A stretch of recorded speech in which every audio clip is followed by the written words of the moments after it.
Welcome to Fight Club 24/7. My name's Johnny Rashman. Right, let's get straight into it. Big weekend of boxing we've just witnessed. First of all, I want to speak about the tragic circumstances with Dave Morrell Jr. in his fight against, I believe it's, can't pronounce his name, is it Ados Yubanosli? He's a Kazakhstani fighter. If you've not watched that fight, it's haunting, right? 12th round, Yubanosli got stopped, and really, when you're looking at that fight should have been stopped earlier on, right? His corner team should have stopped the fight. He was taking tremendous punishment. Dave Morrell Jr.'s coach, Ronnie Shields, has said the fight should have been stopped from the 8th round. Why was this guy allowed to take punishment? Why? And the most haunting images of that fight is Dave Morrell actually walking the guy back to his corner after he's been knocked out. He literally could not walk to his corner. He had to carry him to his corner. That's haunting. That's absolutely haunting. I don't understand how this can be allowed to happen. Right? Where were the corner team? Where was the ringside doctor? Where was the referee? Apparently, this guy's nose was bleeding from the 2nd round or the 3rd round. It was just non-stop bleeding, and you've got to look at the signs. If he's taking repeated punishment to the head, you stop the fight.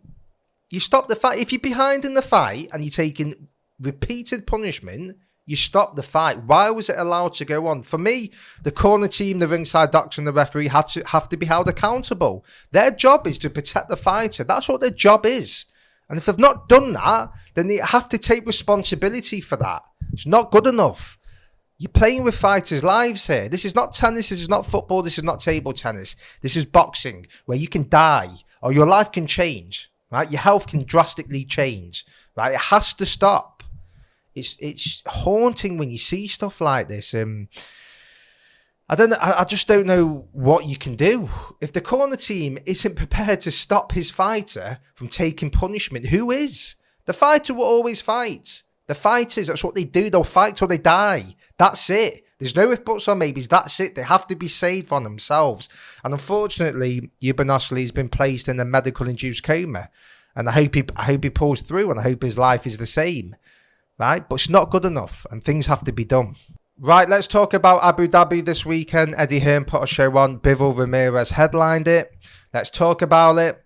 It went, I think, how we all thought. Bivol totally outclassed him. Ramirez did okay. His height and his length was a problem for Bivol. Bivol had to work it out, but he's turning into the best fighter in the world for me, Bivol. What a stunning fighter he's turned out to be. Just so relaxed and calm, and his judgment of distance is stunning. I've got to tell you, when he fought Craig Richards in England, I thought he was overrated, Bivol. I did. A lot of people were talking about him, but I hadn't seen that much of him, and the things that I did see, I didn't think he didn't impress me that much. And Craig Richards fight was a close fight, and I'm thinking, well, he's on the close fight with Craig Richards, who's, British level, European level. Well, he's not British level, he's European level. You can say he's world level now because he's fought Bivol, but you're thinking, is this guy as good as everyone's thinking? But the Canelo fight converted me, and that fight yesterday and that fight on Saturday, just the way he fights and boxes, it's just stunning.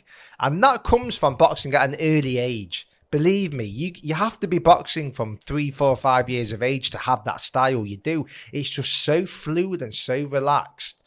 And I don't know who beats him. There better be a fight. That's the fight that we want to see. It has to happen next year. I don't want any excuses. No if, buts, or maybes. That fight has to happen next year. And Eddie Hearn has to get it on. He has to get this super fight on. Because at the end of the day, if you want to say you're the best promoter in the world, you've got to put the super fights on. And I'm looking at Eddie and I'm thinking, where are the super fights? Now, yes, he's one of the best promoters, if not the best in the world. I'm not disputing that. But I'm talking about those once-in-a-lifetime super fights. Fury, Joshua, AJ Wilder, Beterbiev, Bivol, undisputed. He couldn't get Haney his shot at undisputed. He couldn't get him a fight against the other lightweight stars, So it is a genuine question to ask. Can he get these fights on? It can't always be someone else's fault. So if people are saying, well, these other promoters want to sabotage Eddie, they don't want him to put the big fights on, but my view is maybe Eddie has to change something about himself. Maybe a little less ego, right? take it down a notch and show that you're willing to work with these people. You have been a bit disrespectful in the past to these promoters. I'm sure you'll say that yourself. But I want to see him work. I want to see these promoters working with each other now. And this fight has to happen. Beterbiev and Bivol is, for me, is arguably the best fight in boxing. It's an absolute fascinating fight. I can't sit here and tell you who wins that because I don't know. Beterbiev, I've seen him in person. I was at Madison Square Garden in June when he fought Joe Smith Jr. I was ringside. I saw how formidable he is. And Joe Smith Jr. is a tough man. And he absolutely wiped the floor with him. Smashed him to pieces. And this is a tough man. And you're thinking, this guy's going to be hard to beat. But then you've got Bivol with his style. That's the fight I want to see. It has to happen. Do I want to see him fight Canelo again? Yeah, look, I would see it again because I think Canelo's stock actually rises. Because when you watch that fight again, he did all right. Okay, he got outclassed, right? And he took shots. But there was times in that fight where he did very well as well. And, this is a guy who started off as a welterweight, For him to compete with Bivol at light heavyweight, that takes some doing, Do I want to see him fight Canelo at super middleweight? If he's for the belts, yeah, I do. I do want to see that. But I want to see the Beterbiev fight. That's the fight that needs to be made. Chantel Cameron and Jessica McCaskill. The thing about that fight is there was a lot of empty seats when the fight was happening. I mean, Matchroom said it was a sold-out arena. I don't believe that for 1 minute. I don't believe that was sold out. There was too many empty seats for me. And the atmosphere wasn't great for it. McCaskill, I've got to be completely honest, the first 4 or 5 rounds was one of the worst I've seen from a female champion in a boxing ring. It was that bad. She was absolutely awful. Technically, just did everything incorrect. Hands down, sloppy footwork, falling into a shot, not even bringing the gloves back to her face, just trying to walk Cameron down. And I'm thinking, what was the tactics? This is an undisputed welterweight champion, which isn't a good indictment for women's boxing. If an undisputed champion is performing like that, I mean, it was horrific the first 4 rounds. What was the game plan? Did they just think they can walk through Chantel Cameron? I don't understand. I don't understand how you can have a training camp where your fighter comes out and literally has no plan, just swinging, pot-shotting.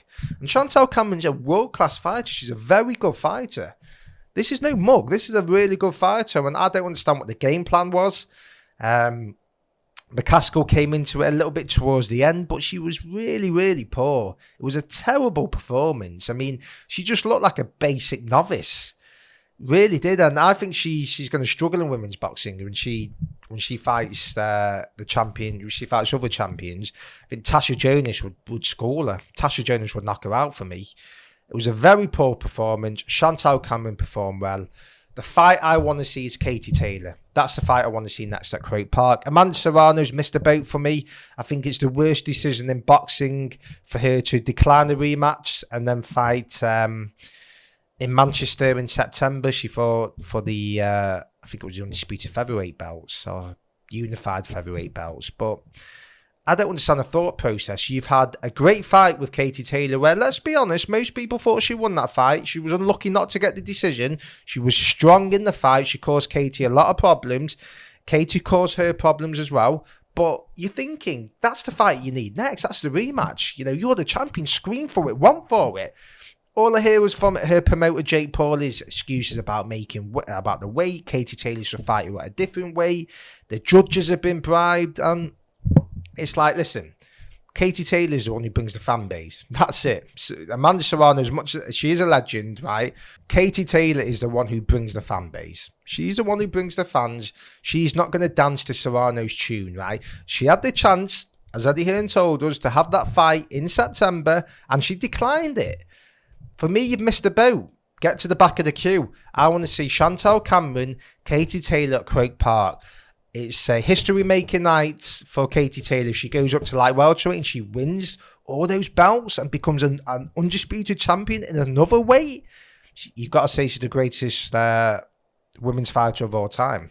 So I think there's more on the line. So that's the fight I want to see next. Zelfa Barrett, Shakadam Rakhimov, I think that's how you pronounce it.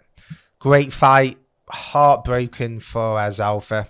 One thing that you need to understand is Zelfa Barrett had 5 weeks to prepare for that fight. He didn't have a full training camp. Right? This is against a formidable fighter who did have a training camp. Joe Cordina pulled out through injury, got stripped of his world belt. And Barrett got the call with 4 or 5 weeks notice, and he performed very well. He shocked a lot of people. I saw a lot of people saying that he's not world class and he's not going to rise to the occasion, and he did. Right, he did. The first 5 rounds was a masterclass: lateral movement, explosive counter punching. He's put Rakhimov down. And he's very clever, Zelfa. He's got very good uppercut, catch counter really good counter puncher, explosive. Not the fighter you can just walk through. If you try and walk through him, you'll taste the canvas. He has got that explosive power, hence the brown flash. And it's just heartbreaking. It's just heartbreaking for him. He's in the 9th round, and you're thinking this is his chance, right? And the backstory of Zelfa, this is a guy who could have gone down the wrong path.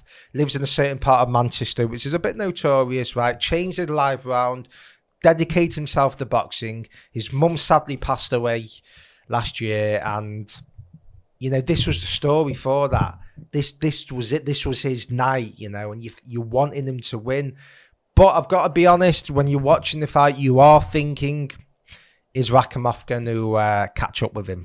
That was the thought that's going in your head as the rounds were getting on and on, because Zelfa was putting a lot into those first 5-6 rounds. He did. When you're constantly moving side to side, your legs, that's going to play a part. It is. Now you might be evading punches and you might be tiring your opponent out as well, but it's a lot easier to just chase your opponent down than keep going lateral movement side to side. It is, you have to use every muscle group in your legs and even in your body, because you're constantly turning, you're constantly moving, and it does break your body down. And I think that's what happened with his legs. I don't think it was a shot. I know a shot hit him at the top of the head and it scrambled him, but you could see at the end of the 8th round his legs were going, and there's been no injury been confirmed. So I think it was just a constant movement, and there was a sustained effect of that his legs just went. And I think it was the fact that it was a 5-week training camp. He didn't have a 12-week training camp or a 10-week training camp. And I think that would have made a difference. It does. These are not excuses. These are legitimate facts. You're fighting a formidable fighter who's going to walk through everything. He's going to walk through everything. And he did, Rakhimov. He doesn't look particularly great. He doesn't do anything that well, but he's effective in all areas. And he did break Zelfa down. He did. And it was a great fight. I thought Barrett's stock has risen. He has proven now that he is a world-class fighter. And it's time for Eddie Hearn to get behind him, really give him a promotional push now, right? I don't want to just hear his name being mentioned on Fight Week. That's easy. Anyone can do that. Let's really build him. I put a video out months ago saying Zelfa could be the face of Manchester boxing, right? I believe that. I think this guy's a great fighter. He's a good role model. He can be a world champion. Let's push him. Let's get behind him, right? That's what I want to see. There's great fights for him in the super featherweight division. Moves up to lightweight eventually. He can be in some really good fights, right? This is the start now of him getting those big money fights. And he has proven that he can compete with the best in the world. Let him have a full training camp, and let's see. I want to see the Cordina fight down the line. I do. Cordina, I expect him to beat Rakhimov. I think he's a special fighter. I'd like to see Zelfa fight him, Cordina, in Manchester or in Wales. I think that's a great all-British fight. Right, gets your juices for him, gets sexy.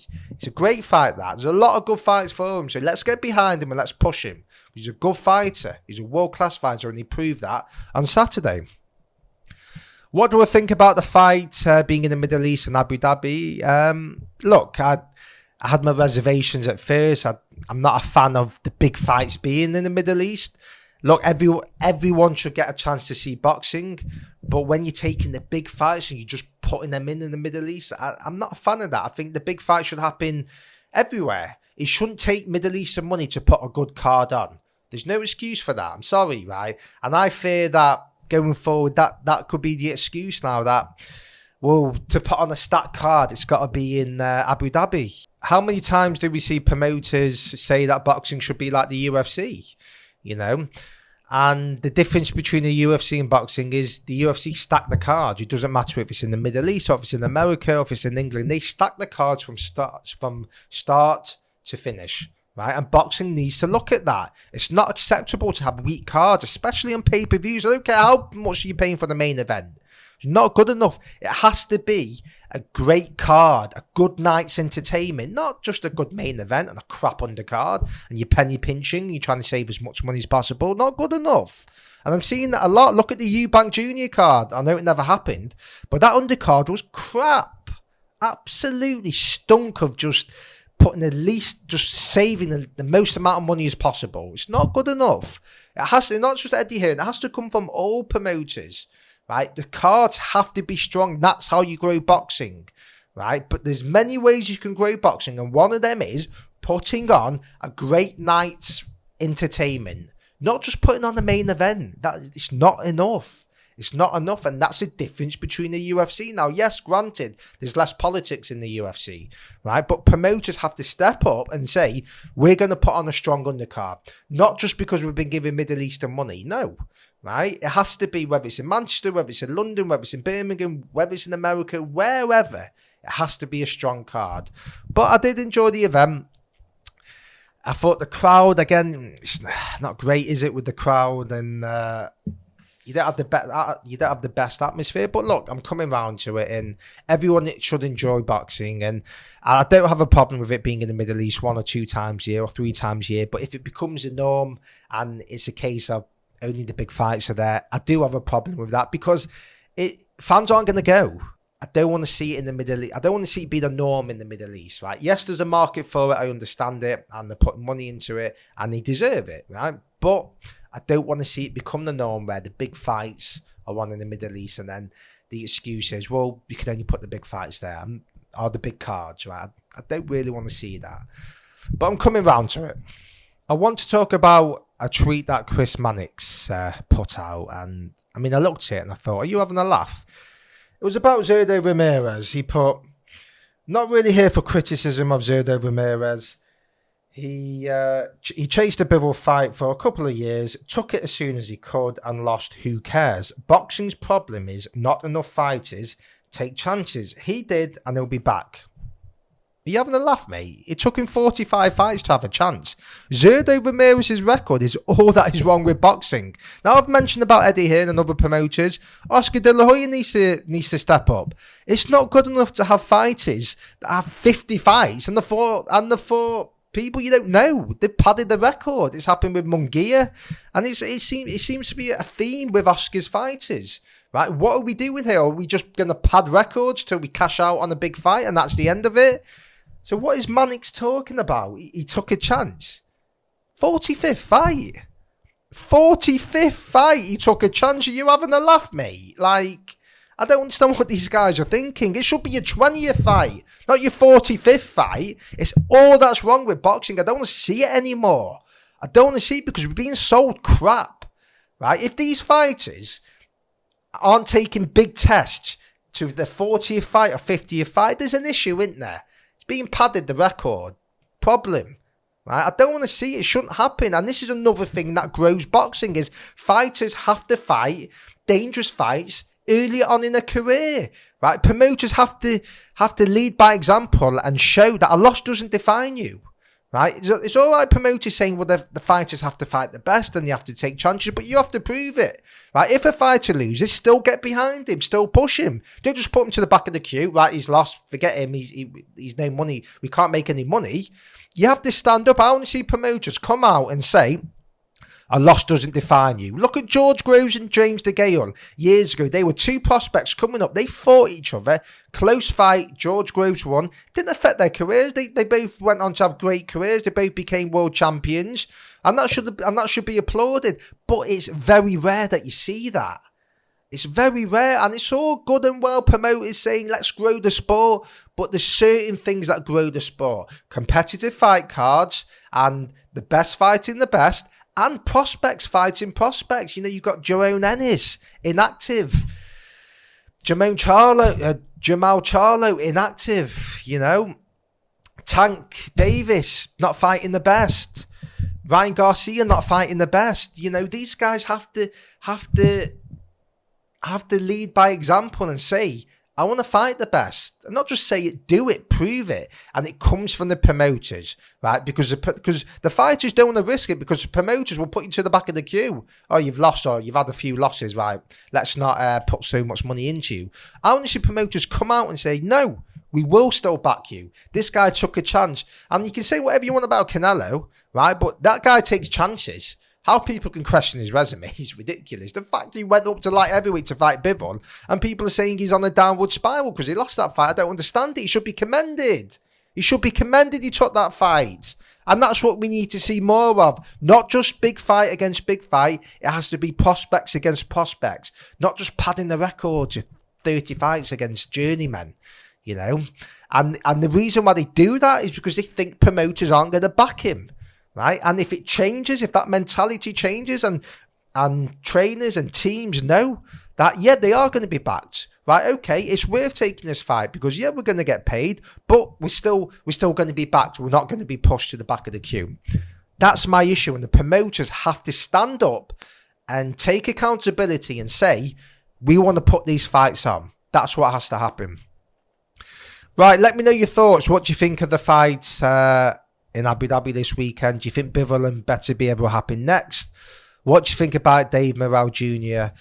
and the unfortunate circumstances with his opponent? Do you think that fight should have been stopped? How can things change in boxing? Like, comment, subscribe, let me know.